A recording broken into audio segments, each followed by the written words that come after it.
大家好，开始今天的分享之前，希望你能给人间烟火点个订阅，我将会分享更多优质的内容。我叫雨婷，今年29岁，是华阳市一家大型互联网公司的高级财务总监。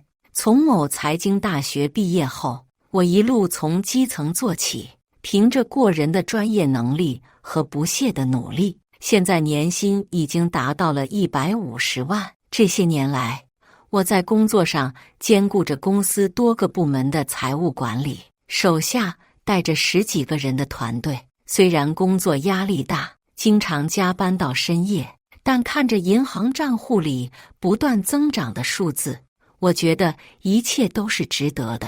到目前为止，我已经攒下了450万的存款。3年前，我和陈俊杰结婚了，他是同一家公司的软件工程师，月薪18000，人看起来老实本分，对我也不错。我们是通过公司的联谊活动认识的，交往1年后就结了婚。陈俊杰家在华阳市郊区的老城区，父母都是普通工人。他父亲陈建设在一家机械厂上班，母亲张慧芬在纺织厂工作，家里还有个小儿子叫志轩，比我们小3岁。从某理工大学毕业后，就一直在换工作，至今还没个稳定的收入。说实话，我第一次去陈家的时候，就感觉到了某种微妙的气氛。张慧芬虽然表面上对我很客气，但总觉得她在观察我，特别是当我无意中提到自己的工作收入时，她的眼睛明显亮了一下。雨婷这孩子真能干，年纪轻轻就当上了总监。张慧芬笑着对陈建设说，现在的年轻人就是厉害，赚的比我们老2口加起来还多。那时候我以为这只是长辈的夸奖，没有多想。结婚后，我和陈俊杰一直在市中心租房住，以我们的收入，完全可以买一套不错的房子。但每次我提起买房的事，陈俊杰总是说，再等等吧，现在房价这么高，不如先攒点钱。我当时觉得他说的有道理，毕竟买房是大事，多考虑一下也没错。但后来我才意识到，他可能另有打算。志轩这个小叔子给我的印象就是有些懒散。大学毕业后，他先是在一家广告公司做设计，干了半年就辞职了，说是工作太累，待遇不好。后来又去了一家电商公司做运营，又干了几个月就不干了。这次的理由是同事难相处。就这样，志轩换了4、5份工作，每次都是各种理由辞职。期间的空窗期，基本都是在家啃老，靠父母接济。张慧芬对这个小儿子简直宠到了骨子里。每次志轩辞职，他从来不责怪，反而还安慰说，没关系，慢慢找，总会找到合适的工作的。去年春天，志轩突然带回来一个女朋友，叫李美娟。这姑娘长得挺漂亮，但说话比较直接。第一次见面就问了很多关于家庭条件的问题。志轩，你家里有几套房？李美娟在饭桌上直接问道。就1套，就是现在住的这套老房子。志轩有些尴尬地回答。那你们结婚后住哪里？总不能和父母挤在一起吧？李美娟继续追问。张慧芬赶紧打圆场。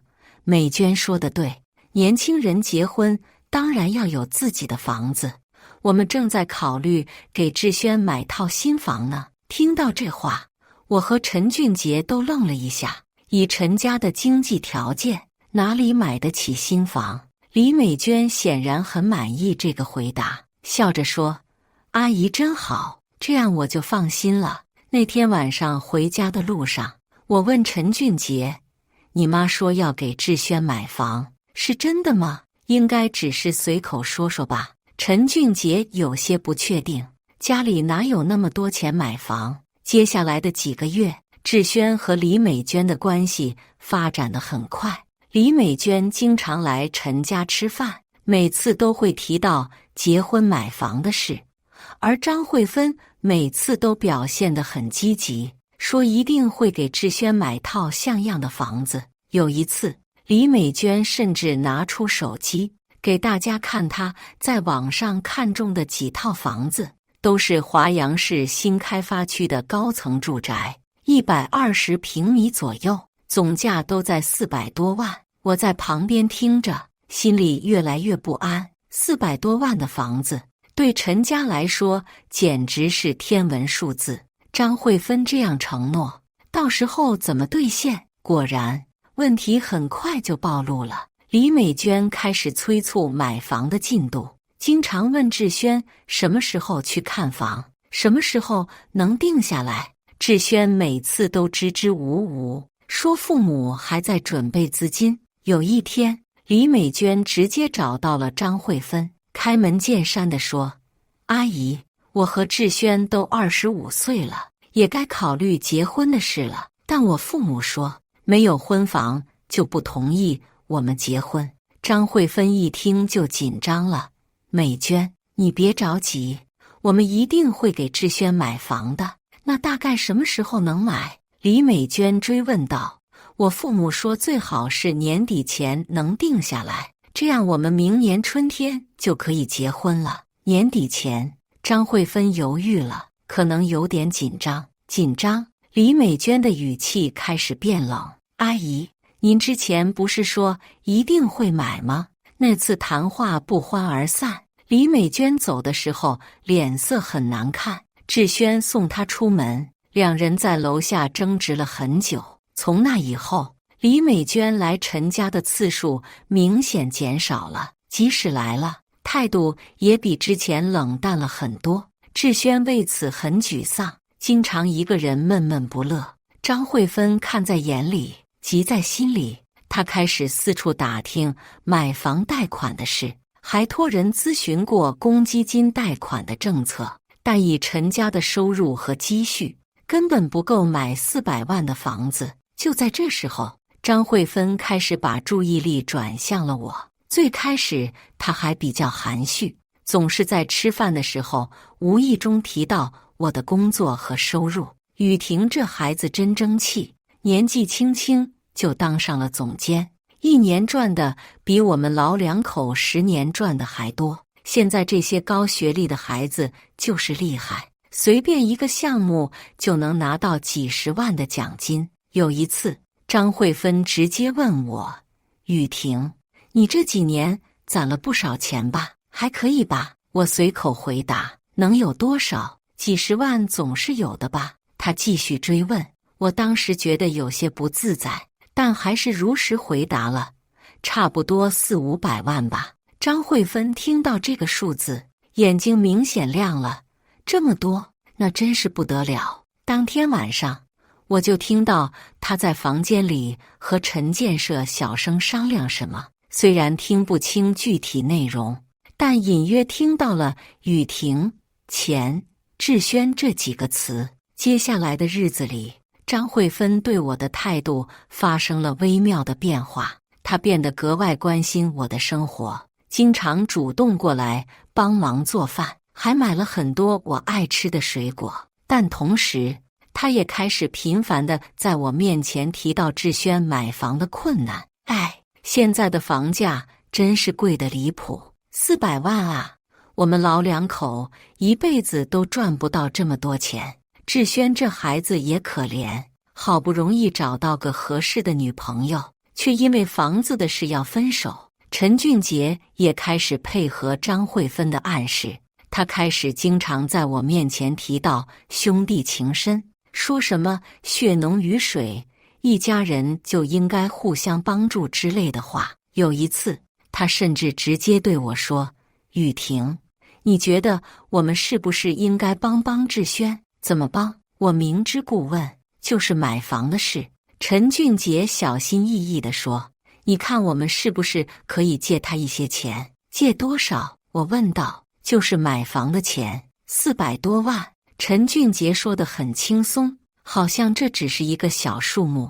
400多万，我简直不敢相信自己的耳朵。你知道这是多少钱吗？我知道数目不小，但志轩会还的。陈俊杰赶紧解释，以志轩目前的收入能力，别说400万，就是40万也不知道要还到猴年马月。我当时就明确拒绝了这个提议，但我发现从那以后，陈俊杰对我的态度开始变冷了。拒绝借钱后，家里的气氛明显变得紧张起来。陈俊杰开始经常不回家吃饭，说是公司加班，但我知道他大多数时候是去了父母那里，偶尔回家，他也是冷着脸，话都不愿意多说一句。张慧芬也不再来我们家帮忙做饭了，连平时的客套话都省了。有一次在小区里碰到，他竟然装作没看见，直接走过去了。志轩的情况也越来越糟，李美娟开始频繁地和他吵架，两人的关系岌岌可危。有一天晚上，志轩哭着跑到我们家来，他红着眼睛对陈俊杰说：“哥，我和美娟真的要分手了。”他说如果3个月内买不到房子，就彻底断了这段感情。说着，他忽然转向我：“嫂子，我求求你了，借我点钱买房吧，我保证会还给你的，真的。”我看着志轩满脸泪水的样子，心里也不好受，但我还是坚持了自己的立场。志轩，不是我不想帮你，实在是这笔钱对我来说太重要了，什么比我的幸福还重要？志轩情绪激动起来：“嫂子，这只是对你来说一个数字，但对我来说是整个人生啊！”陈俊杰在旁边也开始劝我：“雨婷，要不你就帮帮志轩吧，看他这么难过，我心里也不好受。那你把你的积蓄拿出来帮他。”我反问道：“我哪有那么多钱？”陈俊杰理所当然地说：“我们结婚后，钱不都是你在管吗？”那次谈话最终不欢而散，志轩哭着离开了。临走前还说我太自私，不配当他的嫂子。从那以后，我在这个家里彻底成了外人。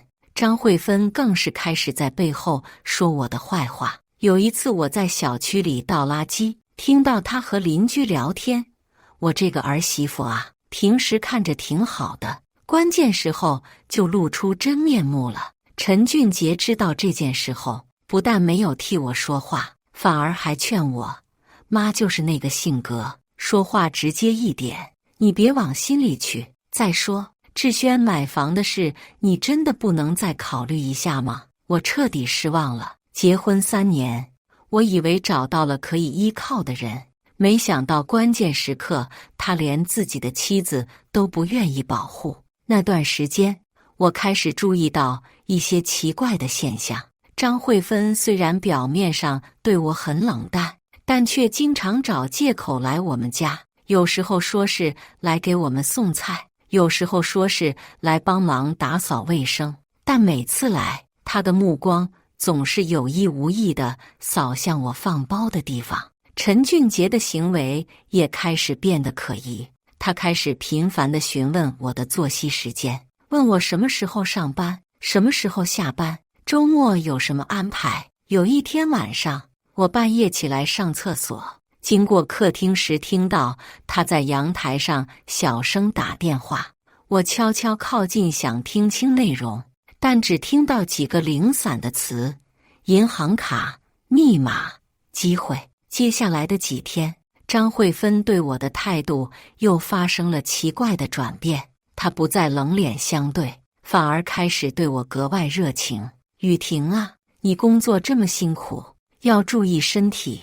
她一边帮我盛饭，一边说：“年轻人就是心大，什么重要的东西都随便放。”对啊，特别是银行卡这些重要的东西，一定要收好。陈俊杰在旁边附和：“你看你平时都放在包里，万一丢了多麻烦。”听到他们主动提起银行卡的事，我的警觉性更强了。我放得挺好的，不会丢。我淡淡的回应：“那也要小心点。”张慧芬继续说：“现在小偷多，专门偷这些值钱的东西，要不我帮你收到更安全的地方。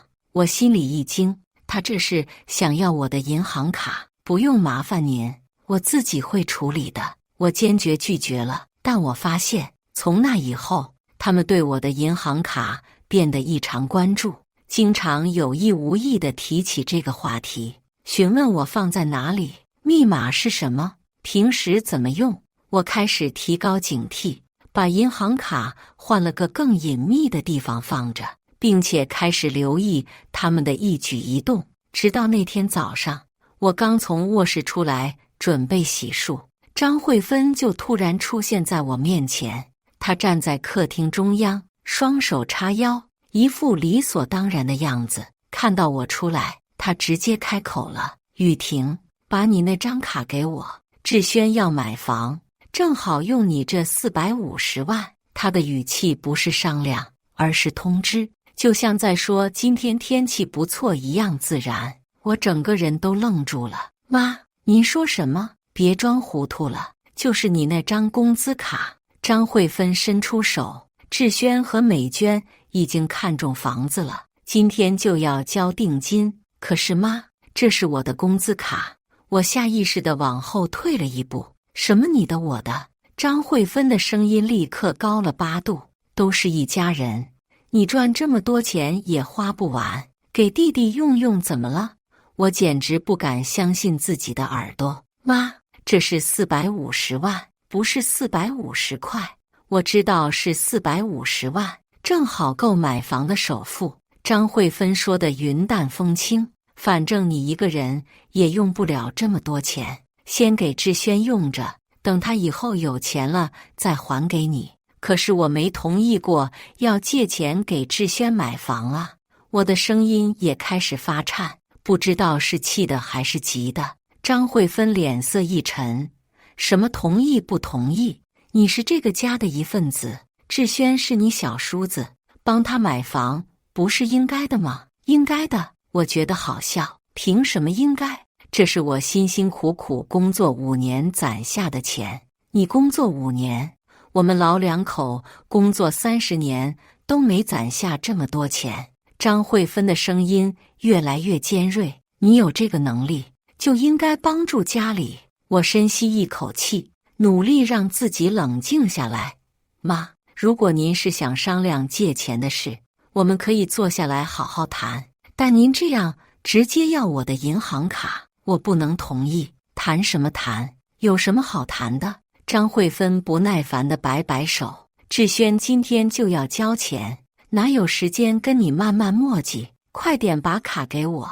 他说着就要伸手去抢我的包。妈，您别这样！我赶紧护住包，这是我的东西。什么你的东西？张慧芬气急败坏：你嫁到我们家，你的钱就是我们家的钱，现在家里有困难，你就应该拿出来。可是您从来没有跟我说过志轩要买房需要我出钱的事啊，还需要说吗？张慧芬理直气壮：志轩是你小叔子，他结婚买房，你这个当嫂子的不出钱，谁出钱？我感到一阵眩晕。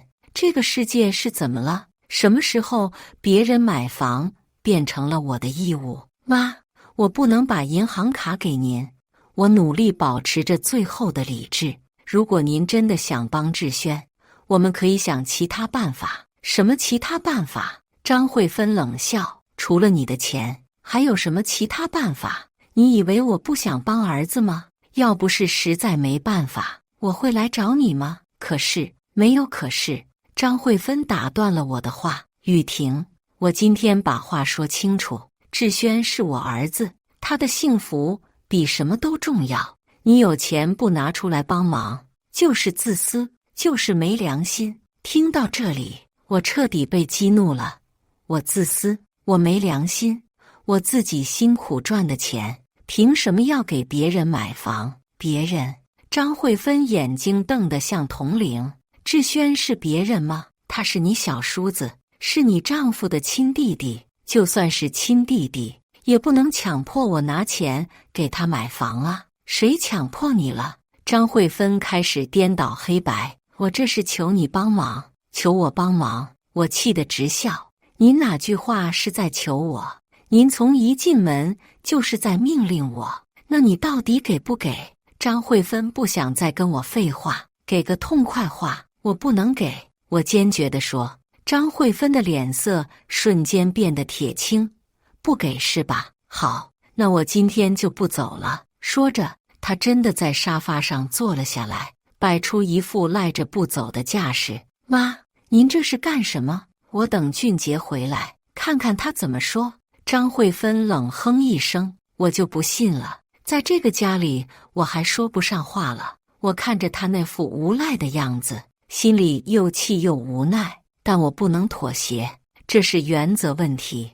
我回房间给陈俊杰打电话，把情况告诉了他。什么？妈要你的银行卡？陈俊杰在电话里也很惊讶。对，他说要给志轩买房，你快回来劝劝他，这样下去不行。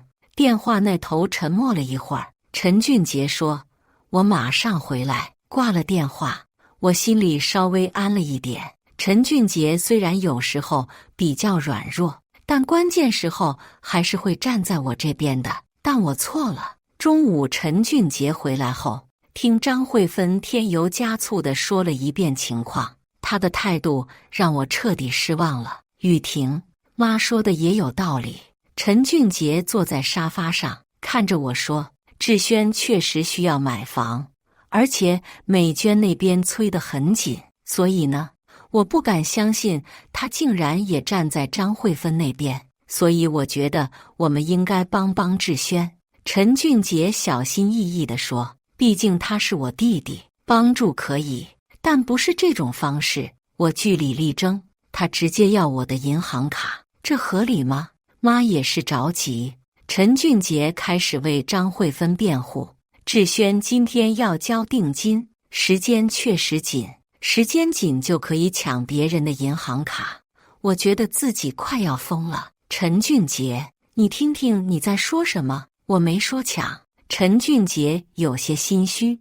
那你说这是什么？我指着张慧芬，她从进门就没有征求过我的意见，直接命令我交出银行卡，这不是抢是什么？张慧芬这时候又开口了：“雨婷，你别太过分了，我好歹是你婆婆，用你的钱帮你小叔子买房，这有什么错？错就错在您没有经过我的同意。”我的声音已经有些嘶哑。这是我的钱，我有决定权，你有决定权。张慧芬冷笑：“你嫁到我们家，你的钱就是我们家的钱，胡说八道！”我彻底爆发了。我的钱是我婚前的财产，和你们家没有任何关系。婚前财产？陈俊杰皱着眉头：“雨婷，我们结婚3年了，还分什么婚前婚后的？”我瞪着他，感到一阵深深的寒意。连我的丈夫都不支持我，我还能指望谁？好，既然你们都觉得我的钱就是你们家的钱，那我们就按法律来说。我努力让自己冷静下来。根据婚姻法，我的婚前财产归我个人所有，任何人都无权处置。你还跟我们讲法律？张慧芬气得直跳脚。我们是一家人，不是仇人。既然是一家人，您为什么不和我商量，而是直接抢我的银行卡？我哪有抢？我是借。张慧芬死不承认。借？我冷笑。借钱需要当事人同意，需要约定还款时间，需要写借条。您做了哪一样？张慧芬被我问得哑口无言，只能把求救的目光投向陈俊杰。陈俊杰叹了口气：“雨婷，你就别和妈计较了。志轩确实需要这笔钱，你就帮帮忙吧。”我计较？我简直不敢相信。陈俊杰，是我在计较，还是你们在强取豪夺？什么强取豪夺？说话别这么难听。陈俊杰有些不耐烦了。就是借点钱，又不是不还，什么时候还？怎么还？我追问道。陈俊杰答不上来，因为他们根本就没想过要还的问题。看着眼前的2个人，我突然感到一阵绝望。这还是我认识的那个陈俊杰吗？这还是我嫁进来的那个家吗？好，我明白了。我深深地看了他们一眼，然后转身走向卧室。雨婷，你去哪？陈俊杰在后面叫我。拿银行卡。我头也不回地说。身后传来张慧芬得意的声音：这就对了吗？早这样不就完了？我走进卧室，关上门，从包里拿出银行卡，看着这张小小的卡片，我的眼泪忍不住掉了下来。这张卡里有我5年的辛苦，有我无数个加班的深夜，有我对未来的所有憧憬。现在我要亲手把它交给一个根本不把我当人看的恶婆婆，但我没有选择。如果我不交，他们就会一直闹下去，而我的丈夫不但不会帮我，反而会站在他们那边指责我。我擦干眼泪，深吸一口气，拿着银行卡走了出去。给你。我把银行卡递给张慧芬，声音平静的连我自己都觉得可怕。张慧芬接过卡，脸上露出了胜利的笑容。这就对了，早听话不就好了？密码是多少？她又问道。我报了密码，然后转身回了卧室。身后传来张慧芬和陈俊杰的谈话声，但我已经听不进去了。我只觉得浑身发冷，仿佛掉进了冰窟窿。晚上陈俊杰回来后，还试图跟我解释：雨婷，妈说的没错，这钱以后得规划着花，不能你想怎么用就怎么用。志轩买房也是为了这个家好，美娟这么好的姑娘，我们不能让志轩错过。我没有回答他，只是冷冷地看着他。你别这样看着我，我也是为了这个家着想。陈俊杰有些心虚，而且妈也答应了，等志轩以后有钱了就还给你，还给我。我终于开口了，什么时候还？还多少？有借条吗？陈俊杰答不上来，都是一家人，还要什么借条？我冷笑，回房，关上门。那天晚上，我翻来覆去睡不着。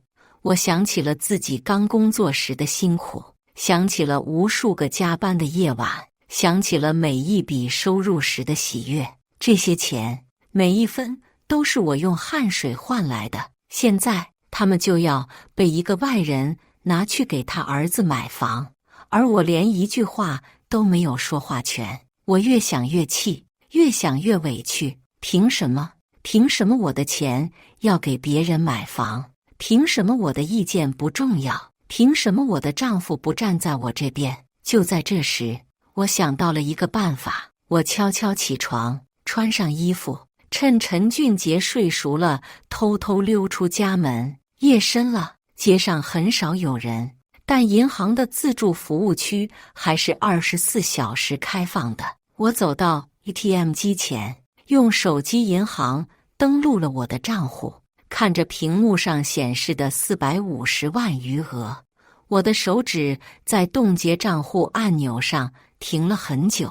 一旦按下这个按钮，就意味着我要和这个家彻底翻脸了。但是我已经没有选择了，如果我不保护自己，就没有人会保护我。我深吸一口气，按下了冻结账户的按钮。系统提示：账户冻结申请已提交，将在24小时内生效。我看着屏幕上的提示，内心五味杂陈。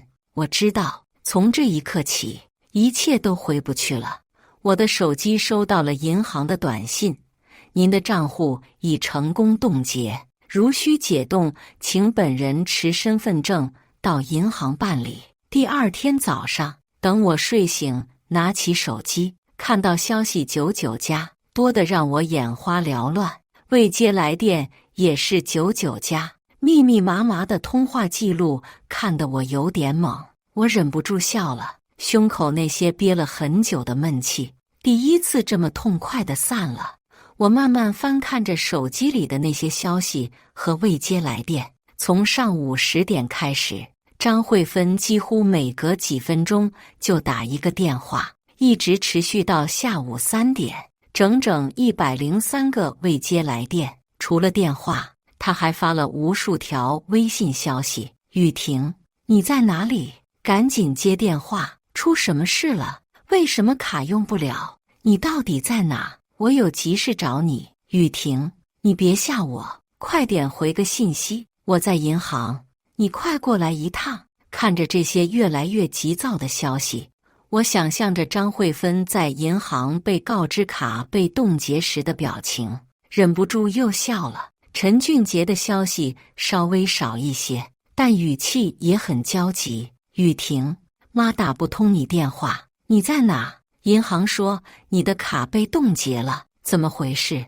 你赶紧给妈回个电话，她都快急疯了。雨婷，你别闹了，有话好好说。志轩也发了几条消息，但大多是在抱怨。嫂子，你这是干什么？我房子都看好了，你这样做让我怎么跟美娟交代？哥，你管管嫂子吧，她这是不想让我过好日子。我继续往下翻，发现随着时间的推移，他们的消息越来越急躁，甚至开始带着威胁的语气。上午11点，张慧芬，雨婷，你是不是故意的？赶紧出来解释清楚。上午11点30分，陈俊杰，雨婷，你这样做太过分了，妈在银行急得都哭了。中午12点，张慧芬，雨婷，我求求你了，快点出现，银行的人都在看我的笑话。中午12点30分，志轩，嫂子，你到底想怎么样？我都跟美娟说好了，今天交定金。下午1点，张慧芬，雨婷，你给我等着，我找遍全城也要找到你。下午1点30分，陈俊杰，雨婷，你别躲了，这样下去对谁都没好处。下午2点，张慧芬，雨婷，我知道你在生气，但你不能这样报复我们。下午2点30分，志轩，嫂子，我真的求你了，美娟已经在怀疑我们家是不是骗她了。下午3点，张慧芬，雨婷，我最后问你一次，你到底在哪里？看完这些消息，我对昨天发生的事情有了更清楚的了解。根据银行工作人员后来告诉我的情况，张慧芬昨天上午拿着我的银行卡，兴冲冲地去了银行。她甚至带上了志轩，准备当场就把450万转到志轩的账户里。到了银行，张慧芬表现得异常兴奋，她对志轩说：“儿子，今天咱们就把房子的事定下来，有了这450万，什么房子买不起？”志轩当时也很高兴，还给李美娟发了微信，说马上就有钱买房了，让她准备结婚的事。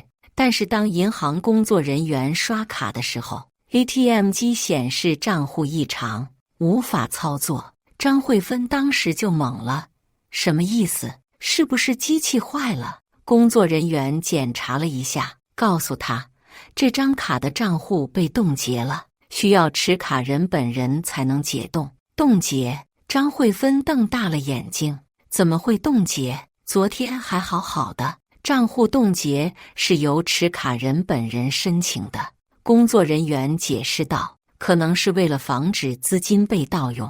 张慧芬这才意识到问题的严重性，她立刻给我打电话，但我的手机已经关机了。据在场的其他客户说，张慧芬当时就开始在银行大厅里大声喊叫：“这不可能，这卡就是我儿媳妇给我的。”他怎么可能冻结？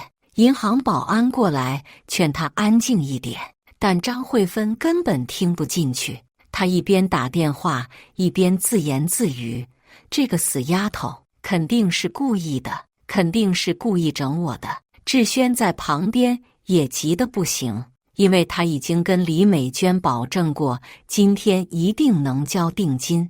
现在出了这样的状况，他怎么跟女朋友交代？张慧芬在银行里坐了整整1个上午，每隔几分钟就给我打一个电话。她还让志轩分别用他和陈俊杰的手机给我打，希望我能接其中一个。但是我的手机一直处于关机状态，他们根本联系不上我。到了中午，陈俊杰也赶到了银行，他试图用自己的身份证明自己是我的丈夫，希望银行能让他代为解冻，但银行工作人员坚持原则，告诉他账户冻结只能由持卡人本人办理，任何人都不能代替。陈俊杰当时就急了，我是她老公，我们是合法夫妻，即使是夫妻也不能代为办理账户解冻。工作人员耐心地解释，这是银行的规定，也是为了保护客户的资金安全。听到这话，张慧芬彻底崩溃了，她开始在银行大厅里大哭大闹。我的天哪，这450万就这么没了，我儿子的房子怎么办？我怎么跟亲家交代？她的哭声引来了很多人围观，银行的保安和工作人员都过来劝她冷静，但张慧芬已经完全失去了理智。她指着我的银行卡说，这明明是我儿媳妇给我的卡，凭什么不能用？她就是故意整我们的。有围观的客户小声议论，这是不是家庭矛盾啊？看起来像是媳妇和婆婆闹矛盾了。现在的年轻人真是的，连自己的婆婆都不信任。听到这些议论，张慧芬更加愤怒了，她觉得自己在众人面前丢了脸，这都是我的错。下午的时候，志轩接到了李美娟的电话，李美娟在电话里质问他，你不是说今天肯定能交定金吗？现在怎么回事？志轩支支吾吾的解释，出了点小问题，卡被冻结了。冻结？李美娟的声音立刻变冷，什么意思？是不是你们根本就没有那么多钱？不是的，美娟，你听我解释。我不想听解释。李美娟直接挂了电话。志轩拿着手机，一脸绝望，他知道这次真的要失去李美娟了。张慧芬看到志轩的表情，更加着急了。她开始给我发各种消息，语气越来越急躁。雨婷，你快出来！志轩的女朋友要分手了。雨婷，你还有没有良心？志轩的幸福都被你毁了。雨婷，我求求你了，我给你跪下了，还不行吗？但是我的手机一直关机，他根本联系不上我。绝望之下，张慧芬想到了一个办法，她让陈俊杰去我的公司找我。陈俊杰赶到我们公司，找到前台询问我的情况。前台告诉他我今天请了病假，没有来上班。听到这个消息，张慧芬更加确定我是故意的。她开始怀疑我是不是早就计划好了这一切。这个死丫头肯定是故意请假躲起来的。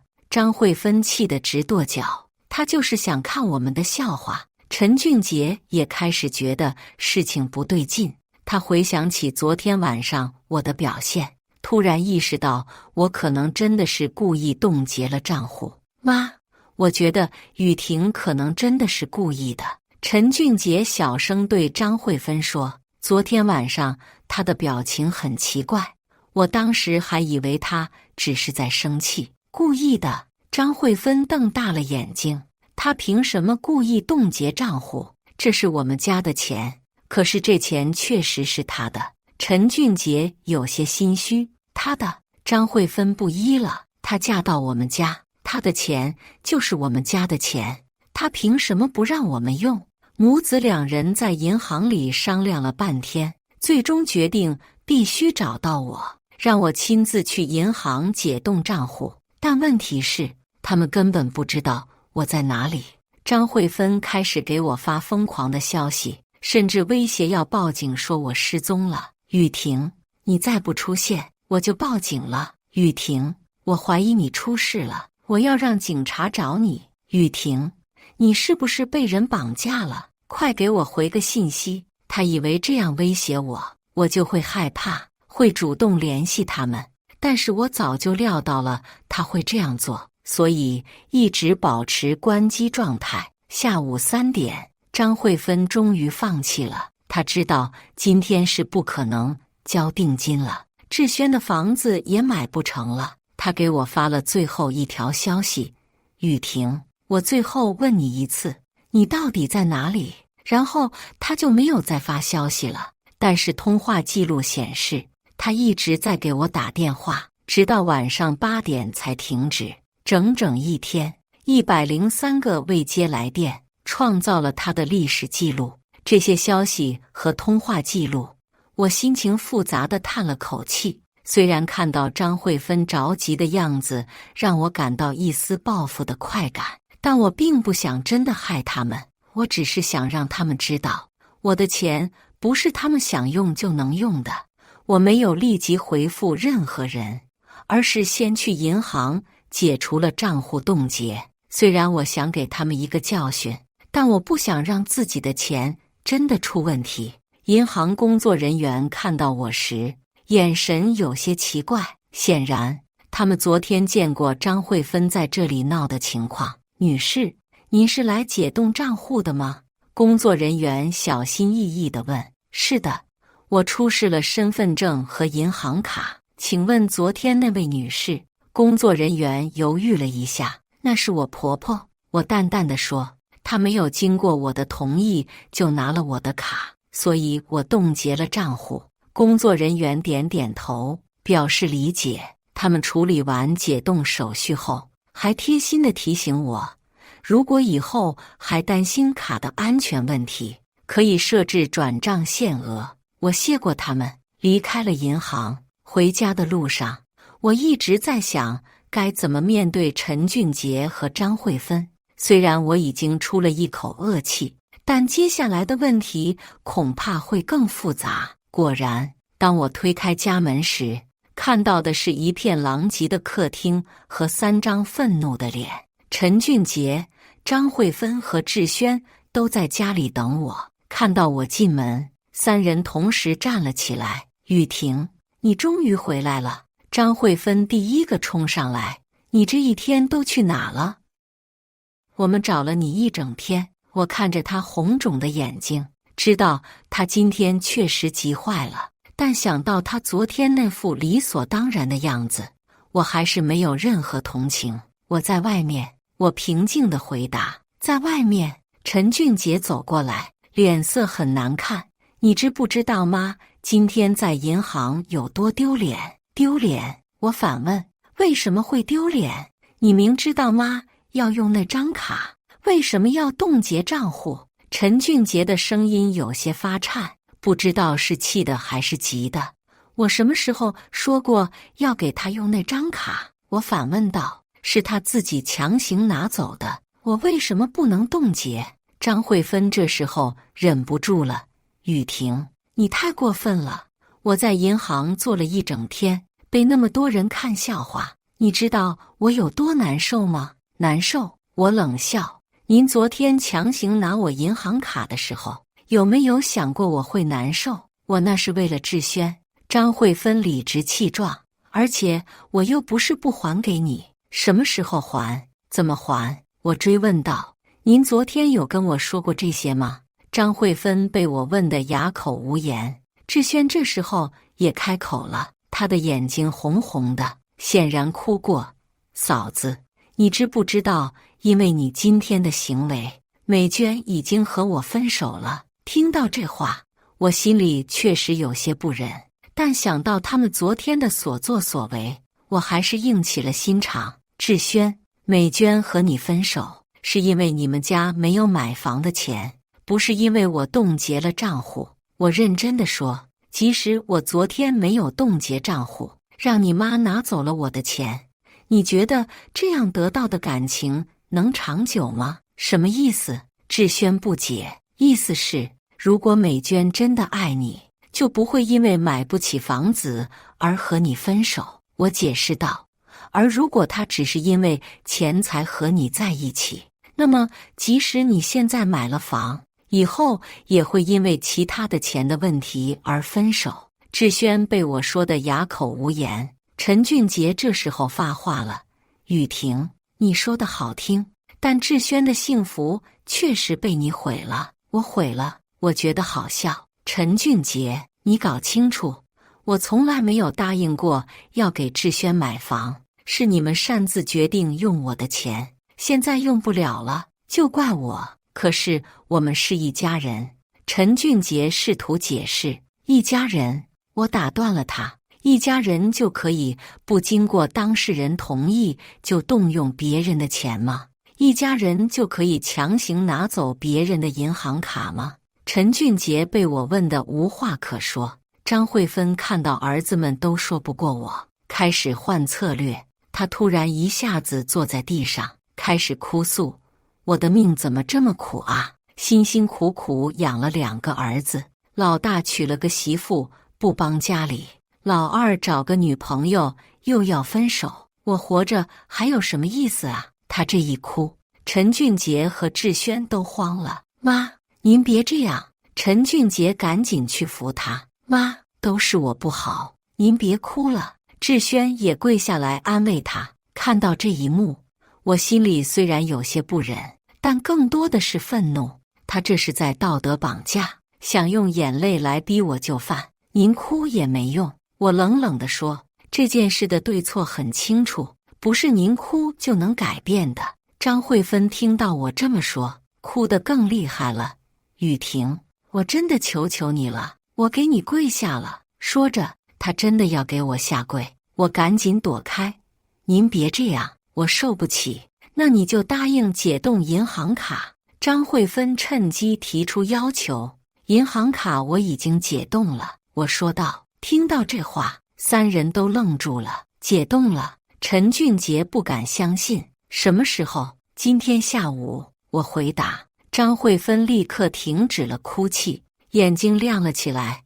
那我们现在就去银行。慢着，我阻止了他。虽然银行卡解冻了，但我不会再让任何人动用我的钱。什么意思？陈俊杰皱眉。意思是我会把银行卡收好，不会再让任何人有机会拿走它。我认真地说，而且我要求你们保证，以后永远不会再打我钱的主意。张慧芬犹豫了。可是志轩买房的事怎么办？那是你们家的事，和我无关。我坚决地说，我没有义务给志轩买房。雨婷，你这样说就太过分了。陈俊杰有些不满。志轩是我弟弟，你怎么能说和你无关？他是你弟弟，不是我弟弟。我反驳道。而且就算是我亲弟弟，我也有权决定要不要帮他买房。陈俊杰被我说得哑口无言。看到陈俊杰不说话，张慧芬又开始发飙。雨婷，你这是什么意思？你是不是想分家产？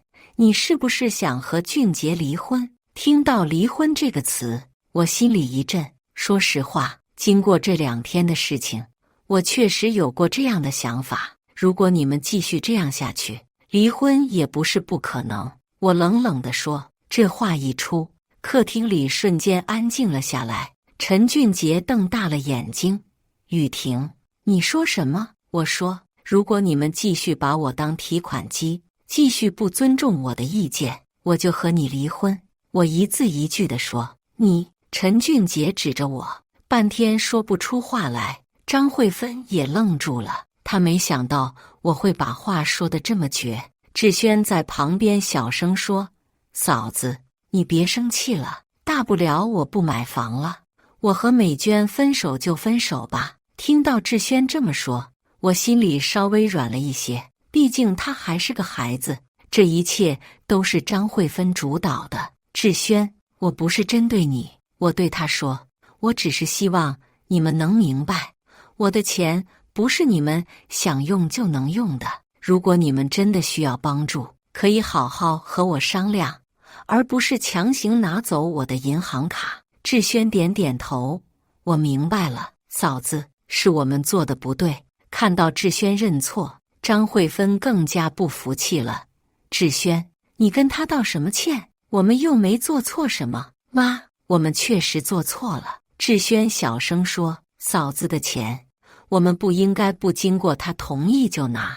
你这孩子怎么胳膊肘往外拐？张慧芬气得不行。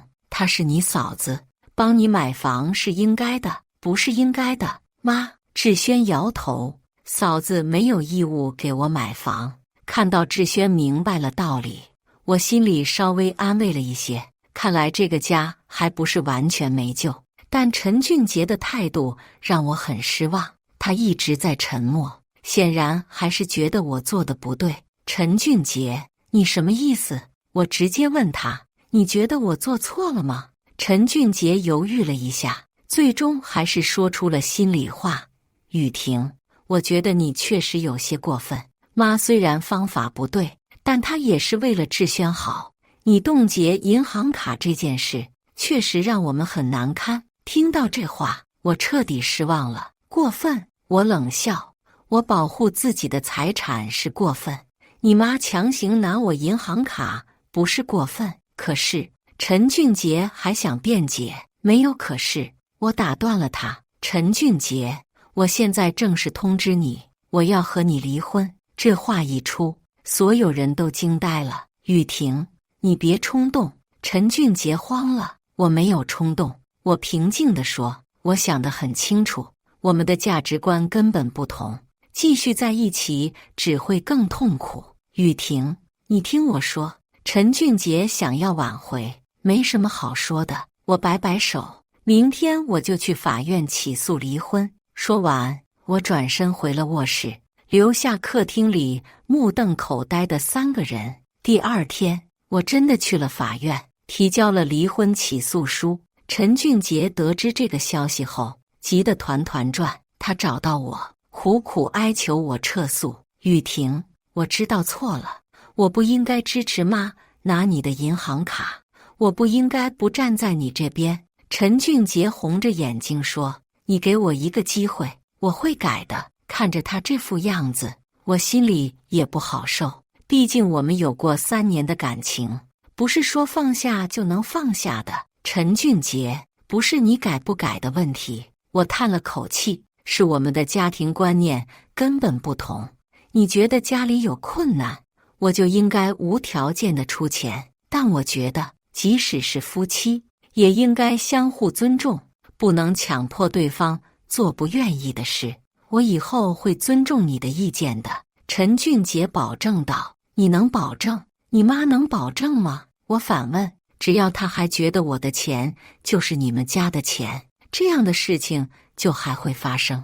陈俊杰无话可说，因为他知道我说的对，张慧芬确实不可能改变。在他看来，儿媳妇的钱就应该贡献给这个家，这是天经地义的事。最终，我们还是离婚了。离婚后，我搬出了那套租来的房子，用自己的积蓄在市中心买了一套小公寓。虽然只有1室1厅，但至少是完全属于我的。志轩和李美娟确实分手了，但出乎我意料的是，过了半年，志轩居然找到了一份稳定的工作，还交了一个新女朋友。这个女朋友没有李美娟那么物质，两人的感情倒是很真诚。陈俊杰离婚后也没有再娶，偶尔会给我发微信，问我过得怎么样。我一般不回复，因为我觉得没必要。张慧芬对我恨之入骨，逢人就说我是白眼狼，拿了他家的钱不帮忙买房，还和他儿子离婚。我也不在意，因为我知道明白人都能看出来谁对谁错。1年后，我在一次朋友聚会上遇到了现在的老公，他是一家投资公司的总监，比我大3岁，人品很好，最重要的是他尊重我。我们交往了1年后结婚，现在已经有了一个可爱的女儿。我的老公从来不会强迫我做任何不愿意做的事，更不会让他的家人来打我钱的主意。有时候我会想，如果当初我没有冻结银行卡，如果我真的把450万给了志轩买房，现在会是什么样子？可能我还在那个不尊重我的家庭里默默忍受，可能张慧芬会变本加厉地把我当提款机，可能我永远不会遇到现在的老公。那103个电话是张慧芬打给我的，但也是我人生的转折点。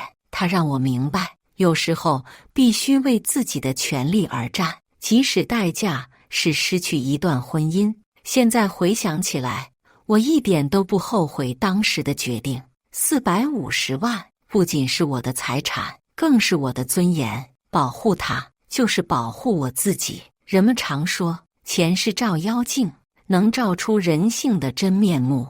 这话一点都不错。那450万让我看清了陈家人的真实面目，也让我找到了自己的勇气。有些人觉得我太计较，觉得我应该为了家庭和睦而妥协，但我想说，真正的家庭和睦应该建立在相互尊重的基础上，而不是一方的无条件妥协。如果一个家庭需要我牺牲自己的权利来维持和睦，那这样的家庭不要也罢。现在的我有着自己的事业，有着爱我的老公，有着可爱的女儿，还有着完全属于自己的450万，这才是我想要的生活。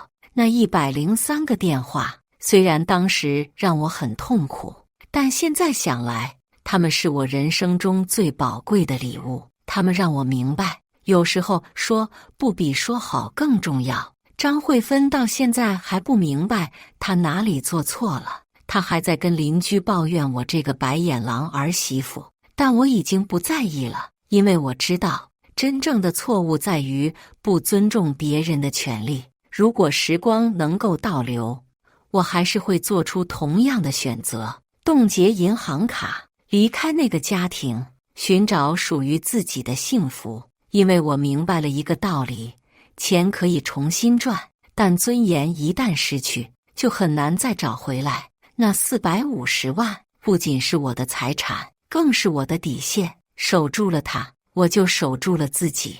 以上就是今天分享的故事。